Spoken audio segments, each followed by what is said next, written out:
Mr. Speaker, I beg to move that notwithstanding the provision of Order 104.1 of the Standing Orders, which requires that a motion shall not be debated until at least 2 sitting days have elapsed after the notice to move the motion is given, that the motion for the second reading of the 24-hour Economy Authority Bill 2025 be now moved today. I so move, Mr. Speaker. Honourable members, procedural motion number 18 ably moved. Any seconder? Mr. Speaker, I rise to second the motion. Honourable members, yes. Mr. Speaker, sorry for taking you back to item 13. Mr. Speaker, the legal Honourable member, the motion on the floor is motion numbered 18. That has been seconded. Honourable members, motion moved and seconded. It is for the consideration of the House. This being a procedural motion, I will put a question. The question is, as many as are in favor of the motion say aye. Those against say no. The ayes have it. The motion is accordingly adopted. Now, consequential motion numbered 19, Attorney General and Minister for Justice. Thank you, Mr. Speaker. Mr. Speaker, I beg to move that the 24-hour Economy Authority Bill 2025 be now read a second time. I so move. Honourable members, motion ably move. On this note, I will call on the chairman of the committee to present the committee's report. Mr. Speaker, I'm exceedingly grateful for the opportunity. Mr. Speaker, I present to you the committee's report on 24-hour economy. Mr. Speaker, on 24-hour Economy Authority Bill was laid in Parliament by the Deputy Attorney General and Minister of Justice, Dr. Justice Remsai, on Wednesday, 3rd December 2025, in accordance with Article 106.1 of the 1992 Constitution. Pursuant to Article 104 and Order 238 of the Standing Orders of Parliament, the Right Honourable Speaker referred the bill to the Committee on Constitutional and Legal Affairs for consideration and report to plenary.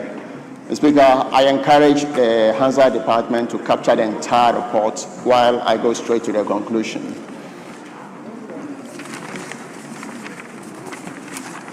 Mr. Speaker, the committee in conclusion concludes that the 24-hour economy and the accelerated export development program provides a comprehensive framework to strengthen Ghana's productive capacity, reduce trade imbalances, and enhance export competitiveness. Anchored on production systems, supply chain market development, and labor development, the program's private sector-driven approach, supported by public facilitation and diversified financing, is both pragmatic and necessary. The committee further notes that the program focuses on job creation, skills development, and fostering a culture of productivity is clinical for the sustainable economic transformation. The establishment of the 24-hour economy is essential for the effective coordination and long-term implementation. Consequently, Mr. Speaker, the committee recommends that this House adopts its report and pass the 24-hour Economy Authority Bill 2025 in accordance with Article 106 of the 1992 Constitution. I so submit, Mr. Speaker. Thank you very much, Honourable Mahama Shaibu. Honourable members, motion for the second reading of the 24-hour Economy Authority Bill 2025 has been ably moved by the Attorney General. The report of the committee on the bill has been presented by the chairman of the committee. Honourable members, pursuant to Standing Order 127, a full debate shall arise on the principles of the bill on the basis of the explanatory memorandum and the report of the committee. Honourable members, the floor is accordingly open. Yes, Honorable Boamah. Thank you very much, Right Honorable Speaker, for the opportunity to comment on the report on the 24-hour economy. Mr. Speaker, the 24-hour economy is a campaign promise made by the NDC during the 2024 election campaign. Come 2025, Mr. Speaker, there were a lot of concerns about the implementation of this particular policy. On the part of the minority, calls were made for government to submit a policy paper that directs us as to the real ways in which the 24-hour economy is going to be implemented. It's interesting that 1 year down the line, we have now received what the policy and the bill that is supposed to promote the 24-hour economy. Mr. Speaker, having looked at the report of the committee, a lot of teething and interesting questions arise. First and foremost, the recommendation is to establish an authority to govern the 24-hour economy. And the question is, what is the rationale and the basis for establishing an authority to oversee the 24-hour economy policy? Mr. Speaker, establishing authorities are not just for one policy statement implementation. Authorities are supposed to be established with main purposes of running a particular program or particular agenda over a period of time. Now, the 24-hour economy that is going to establish this authority, the question is, what is the authority supposed to do? Mr. Speaker, if you look at the report that was submitted, it talks about 3 pillars. Pillar 1, according to the report, focuses on production system. Pillar 2 deals with development of supply chain, and Pillar 3 on labor development. These are all areas that are already being dealt with by either the Ministry of Trade and Industry, you have the Ministry of Labor and the Youth Employment, or the Youth Ministry. And so you ask yourself, why are we duplicating the functions of these ministries with the creation of an authority? We all know the expenditure or the expenses that comes to establishment of authority. We have seen in this house, we've created Ghana Medical Trust Authority, sports, and so many authorities have been created over the past 1 year. But this particular 24-hour economy authority that is being proposed, Mr. Speaker, I find it very challenging because it is going to complicate the works that are and duplicate the works that are already being done by the Ministry of Trade and the Youth Employment, or the Youth Ministry for Youth. So, Mr. Speaker, the Secretariat, according to the report, is supposed to also mobilize capital through the banking sector to finance critical value chains under the program. Why would the authority that is supposed to be established be given mandate to mobilize capital to finance critical value chain under the program? I find it also very alarming and interesting because as we speak, the funding or the financing of government projects is at the behest of the Ministry of Finance. And so it is very problematic, once again, the direction in which this particular 24-hour economy is being looked at. Mr. Speaker, if you look at development of human capital, again, as the report raised, it says that it is going to be anchored on job creation which is supposed to be done by TVET and STEM to develop the skills. TVET and STEM are already established institutions, and they already have their drawn programs. So why are we creating another 24-hour economy authority that is supposed to use the same TVET already established, the STEM program, to develop skills? This is already there.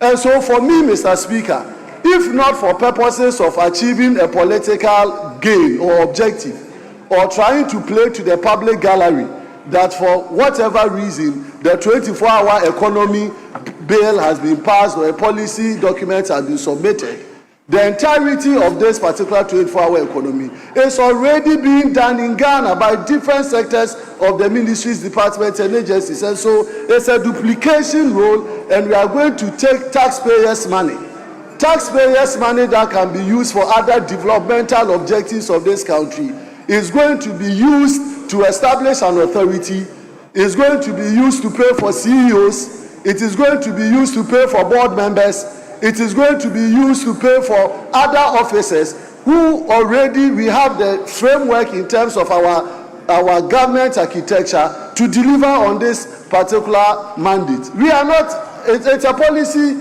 or it's a campaign promise. It is for the government to deliver and redeem it. So nobody would have a chance for you to do it. But to channel other purposes or vehicles like an authority and use taxpayers' money that can be used to develop other essential parts of this economy just to establish an authority for this purpose, I find it very unnecessary, Mr. Speaker. To end, Mr. Speaker, the document that we are being looked at, or the report, never spoke about the 1-3-3 shift. The document never spoke or gave direction that the 24-hour economy is going to run the shift, whereby various particular specific areas are going to run 8-hour shifts. It's one particular job is going to create 3 jobs. That particular promise that they gave within the 24-hour economy is missing in the document or the report that is being provided before us. And so, Mr. Speaker, to end, I am of the humble opinion and view that the 24-hour economy, yes, the report is before us.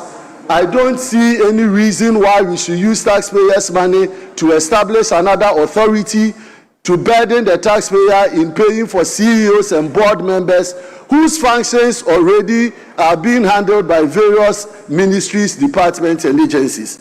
And so, Mr. Speaker, without more, I will say that yes, the government is running away from its own shadows, and now the chicken has come home to roost. So they should go ahead and do the 24 hours, but they shouldn't burden taxpayers by establishing an authority to run it. Mr. Speaker, I thank you for the opportunity. Thank you so much. Honourable members, I'm not to take part in the debate, but I'll ask a rhetorical question. We have Ministry of Agric. Well, very well. I'm asked not to ask the question. I'll give the floor to Honourable Adongo. Mr. Speaker, those who started asking the question from day one, where is the 24-hour economy, are today praying that this bill never happened. Mr. Speaker, this authority is a law. I don't know whether somebody wants us to legislate in the law 133. I mean, I'm just struggling to understand how a lawyer will be expecting that we should put in the law that a 24-hour economy should be a 133. Certainly that beats my imagination. There are different variants of 24-hour operations. One can decide to do 122, one can decide to do 133, but that doesn't mean that it is still not a 24-hour economy. So, at the end of the day, please, I listen to you in silence. Why are you jittery? Why are you jittery?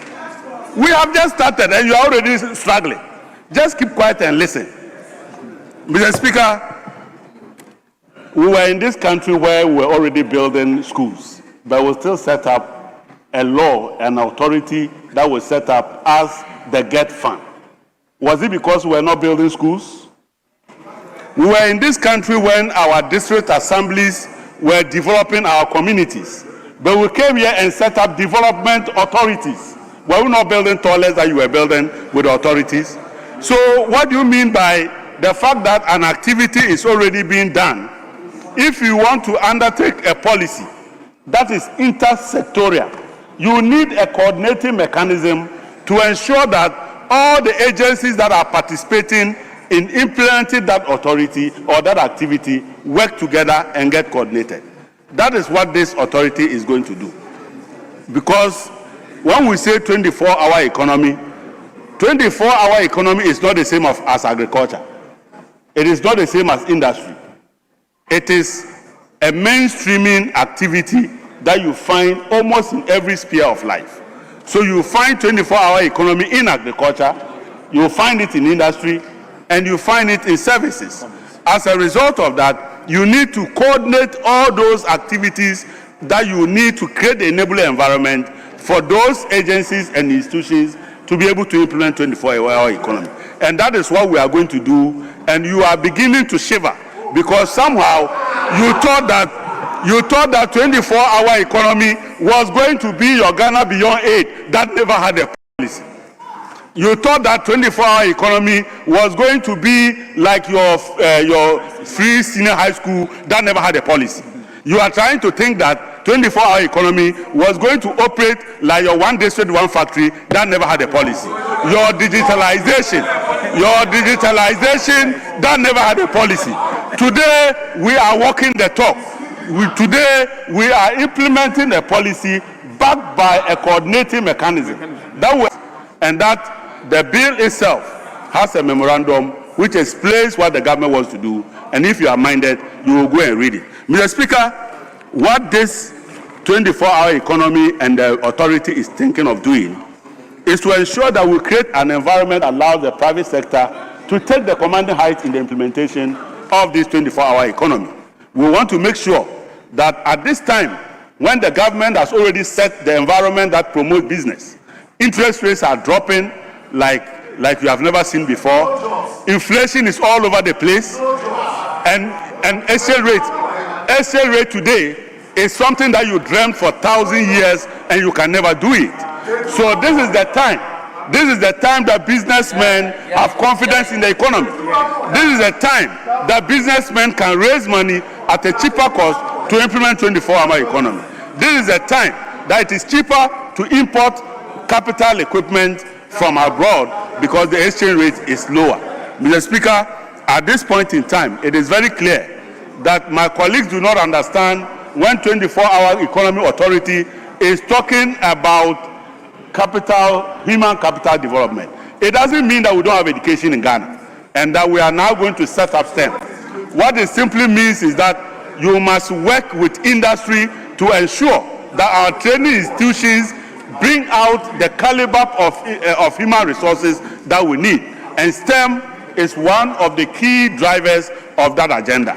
And that doesn't mean that we are implementing STEM because there was no STEM. It doesn't mean that when we talk about science, it doesn't mean that we don't have science education already. But we are trying to make sure that science education is utilized to implement the 24-hour economy. And Mr. Speaker, it is important for people to read and not express ignorance when they haven't read the matters that we are discussing here. Mr. Speaker, it is also very clear. It is also very clear that by the time we finish passing this bill, we would have an enduring coordinating mechanism that will plan, that will organize, and that will make sure that the funding of 24-hour economy is provided to achieve the objectives for which His Excellency promised the people of Ghana. His Excellency promised big push. He has delivered it. He promised to reset the economy. He has reset and fixed your mess. Mr. Speaker, he promised a 24-hour economy, and he is here with a bill to set our authority to implement the 24-hour economy. Mr. Speaker, what else do you want? Mr. Speaker, what else do you want? We don't expect you to be happy because this will keep you in opposition for the next 20 years. And it is the reason you are scared. Mr. Speaker, at the end of the day, Ubua is roaming in Kumasi. Mr. Speaker, the Accelerated Export Development Program, is meant to ensure that even as we are using gold to create the forest that we need, and we are processing gold with refineries, we are also making sure that 24-hour economy deliver the volumes that we need in order to export and generate the resources to fund this economy. Mr. Speaker, 24-hour economy has come to stay. 24-hour economy will develop an authority. And Mr. Speaker, in the wildest dream that NPP ever came back, I will not be surprised that my good friend will be lobbying to become the chief executive of that authority. And yet today he is here pretending that he's against it. He's pretending. Mr. Speaker,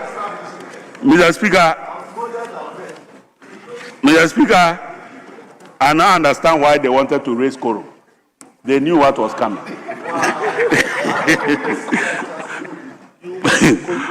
Mr. Speaker, when we were talking, I was quiet. You see, if you cannot fight them, you simply join us. We have more seats. Come and join us. It is not about shouting. It's about listening to me and listening to wisdom. That is what I did when I was listening to you. It's the reason I noticed that you didn't read the memorandum. If I hadn't listened to you, I wouldn't have known that you were speaking out of ignorance. So listen to me and learn something meaningful so that we can improve this bill. Mr. Speaker, I want to encourage my colleagues that they should be counted. They should rise and support this bill so that we deliver 24-hour economy, we improve their constituents, we give their constituents jobs, so that at the end of the day, when they receive calls from their constituents for jobs, they will not be run away, because 24-hour economy will assist them deliver those jobs to the people. Mr. Speaker, on these few words, I would like to thank my colleagues, but also to thank His Excellency the President for keeping faith with the people of Ghana, for not living like others who promised and never came to this house. He is here to make sure that the people of Ghana knows what he is talking about and to deliver a program that will develop this country as he has developed, just like we found with the Gold Board. They were against Gold Board and walked out. In the end, Gold Board is saving Ghana. We are hoping that you don't walk out on this one. Please don't walk out on this 24-hour bill like you did to Gold Board, because this will be a game changer. And we know you like to walk out. So, my honorable colleague, please don't walk out. I can see him wearing his glasses. When we bring this bill, don't walk out, because this will save us. Mr. Speaker, thank you very much.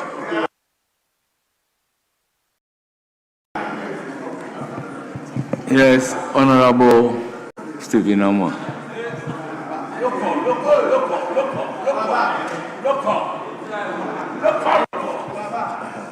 Mr. Speaker,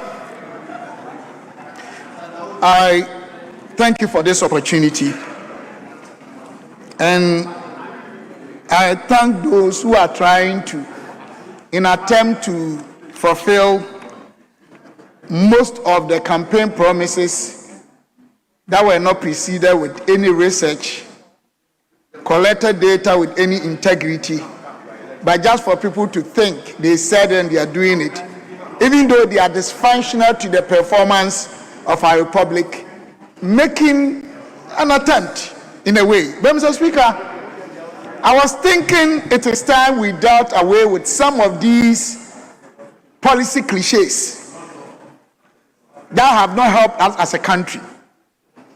The question I always ask is, are we sure that we only just want to be in power or come to power because to some of us, either as individuals or as groups, it is all about enterprising, making money, having power, and flexing up and showing our shoulders and bare chest to the public. I think we need to deal away with this. I use the word you asked me to retract, so I'll use that again. These dysfunctional strategic positions that have been very drift to us. Mr. Speaker, The object of the bill, I want to read it again, if you permit me. The object of the bill is to establish the 24-hour economy authority to ensure the integrated sustainable transformation of national systems for economic production, supply chain, marketing, and labor power development, and to provide for related matters. Mr. Speaker, I want to ask them, what do they mean by 24-hour economy? Mr. Speaker, it entails business operations, public services, agriculture, running these areas continuously 24/7 across day and night. From what my brothers were coming from and the emphasis we were placing on all these policies was that they wanted us to operate a shift program that will offer jobs to the masses, to Ghanaians, and also build our economy sustainably and attain the long-term economic growth and stability. And if you read all these, when it comes to the public service, security, health, we are already running 24-hour economy. We are running shift. So their emphasis was on the economic development. Building factories, manufacturing factories that will employ thousands of Ghanaians, run 8-hour shift 3 times a day or 3 phases. What have they done so far to attain that goal? Mr. Speaker, this is a strategic drift. It is impossible. It's just a fallacy. It's not going to work anyway. In the first place, they should give us an idea, a picture of a manufacturing framework that they have researched and appraised for us to believe in this policy. We live in this country. I'm not wishing them bad. If it's good, it's for this country. But I am telling you, Mr. Speaker, and the entire Ghanaian community, it is not something they've thought through. I'm not saying it's not a good thing. Mr. Speaker, the 24-hour economy my brothers from the NDC side are talking about, they have no idea about what they want to do. I'm being honest with you. If you go to most of the developed economies, when they are talking about 24-hour economy, go to China, go to the European countries, go to Latin America, go to Northern Americans, you see manufacturing industries. The ecosystem is so effective and efficient that thousands of young people from that country are working. Is that what they want to tell us? Mr. Speaker, this whole political gimmicks and propaganda to deceive voters, I think we should have a new paradigm shift. We need to redefine our corporate focus as a country and the reasons why we are in politics. We should be getting tired of some of these propaganda, communist inferior tactics, machineries that they are dishing out to the people. Mr. Speaker, then you have to come to another issue that I'm surprised. Once again, they want to do this to help build a very productive economic framework. Are you dealing with our dwindling fiscal space, our policy framework?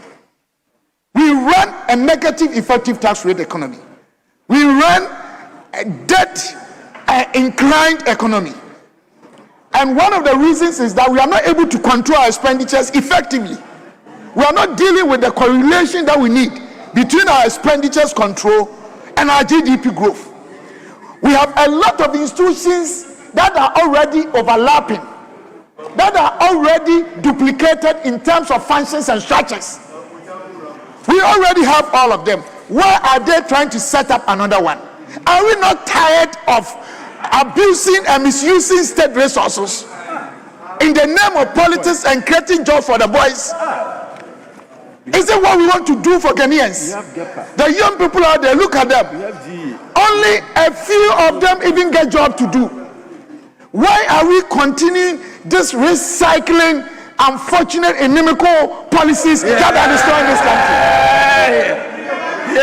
Mr. Speaker, I am surprised that my brother Adongo and my chairman, he is talking about interest rate, inflation, and other things. Today, Mr. Speaker, I want us to invite any professor in this world to come.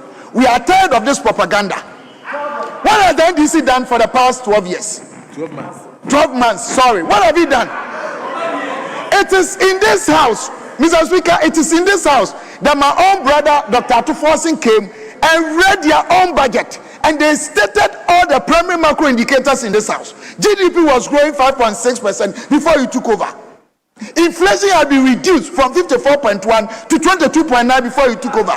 Primary balance, reserve, everything. We are running a defensive sector economy. If you don't understand what is called a defensive economic market sector, I'm explaining to you today. The systematic risk index of our market is far less than 1. So there's a lag period. Ghanaians are enjoying what MPP government did. Stop lying to them. Can you calculate any of your contributions as a percentage of our GDP today? Tell us. We are tired of lies and the deception and the propaganda. That's right. I am not blaming you, you've not done anything. You are building your first year. You are doing rearrangement, calibration, and configuration. We agree. But you haven't done anything. That's right. NDC government has not done anything yet. Right. We are here to feel the impact of anything you are going to do. Stop lying to Ghanaians. What have you added to the economy? Tell me. What have you added? Mr. Speaker, by December... Stephen Amon, 3 minutes. Withdraw the word stop lying. Oh, sorry, Mr. Speaker. I've done that. Mr. Speaker, I've withdrawn. So you are deceiving us. Mr. Speaker, they talk about exchange rate. What are the primary macro indicators? When it comes to our independent, so what are the independent factors or variables of exchange rate currency performance? One is this with supply and demand.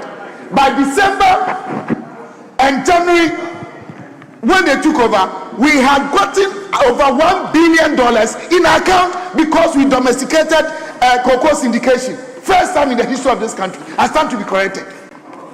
Because we have had free and fair, peaceful election that have rebuilt and restored the confidence of investors. Because American government had entered into trade war with the Asian partners. Now you are talking as if you've done anything. We don't even know the amount of dollars being circulated in our system. Do you know we have 3 different rates? We have Bank of Ghana rate, we have Forex Bureau rate, we have black market rate. And you are going about lying and behaving like we are in control of our economy. You are sorry. You are misleading. Mr. Speaker, look at this chamber. Respectfully look at yourself. Look at me. Your spectacles are mine. What they are wearing. Everything here, we imported them. Who has control over the exchange rate? You are only enjoying what you took over. You have not done anything yet.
I'm not blaming you. Stop deceiving Ghanaians. Mr. Speaker, trying to conclude on what I'm saying, I'm asking my brothers from the NDC and the government to go and rethink, because this document, Mr. Speaker, contains nothing. It's like medicine without a potent medicinal element. It's like taking water when you have infection. It's nothing. That's right. So, Mr. Speaker, all that I want to say is that they should withdraw all these things, go back. They don't have to abuse the fact that they have numbers. They don't have to abuse the fact that they can pass anything they want. Posterity will ask them. The next generation will ask them, what did you use your numbers to do? Because you have power. This 24-hour economy, even though it's not a bad policy, they are not prepared. It has nothing good to offer us. There's nothing in it. It is empty. The authority they want to have, it hasn't even where you should think of authority. That's right. I'm surprised. Why are you jumping the gun? Because you have numbers. What is the ulterior motive behind this? Mr. Speaker, I would like to end here, but I'm advising them, if they take my advice, one day, Mr. Speaker, allow me to speak to you. Thank you, Mr. Speaker, for this opportunity. Yes,